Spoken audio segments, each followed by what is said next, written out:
বিদ্যালয়ত উদ্ধাৰ বৃহৎ টকাৰ বান্ডিল এখন ব্যক্তিগত খণ্ডৰ বিদ্যালয়ৰ দ্বিতীয় মহলাৰ এটা কোঠাত উদ্ধাৰ হৈছে কেইবাটাও টকাৰ বান্ডিল এই খবৰ পোৱাৰ পিছতে বিদ্যালয়খনত উপস্থিত হল আৰক্ষী আৰু আৰক্ষীয়ে যেতিয়া সেই কোঠাটোত প্ৰৱেশ কৰি টকাৰ বান্ডিল উদ্ধাৰ কৰিলে আৰু তাৰ পাছত সেই টকাৰ বান্ডিল খুলিলে তাৰে এটা বান্ডিলত পোৱা গল ৩৬ লাখ টকা আৰু বাকি ৭টাকৈ বান্ডিল যেহেতু আছে সেই বান্ডিলৰ ভিতৰতো বৃহৎ পৰিমাণৰ ধন থকাৰ সন্দেহ কৰিছে আৰক্ষীয়ে কিন্তু কথা হৈছে যে এখন বিদ্যালয়ত সেই বৃহৎ পৰিমাণৰ ধন কোনে থলে কৰ পৰা আহিল সেই টকাৰ উৎস কি কোনে তাত থৈছিলে এই ঘটনাটো সংঘটিত হৈছে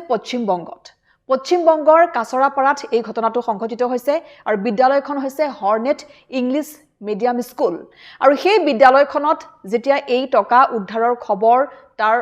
ওচৰ চুবুৰীয়াই পালে আৰু স্থানীয় লোকসকলে পালে সকলোৰে মনত এতিয়া সন্দেহ উপজিছে বা সকলোৰে মনত এটা কৌতুহল সৃষ্টি হৈছে যে এই বিদ্যালয়খনত ইমান বৃহৎ পৰিমাণৰ ধন কৰ পৰা আহিল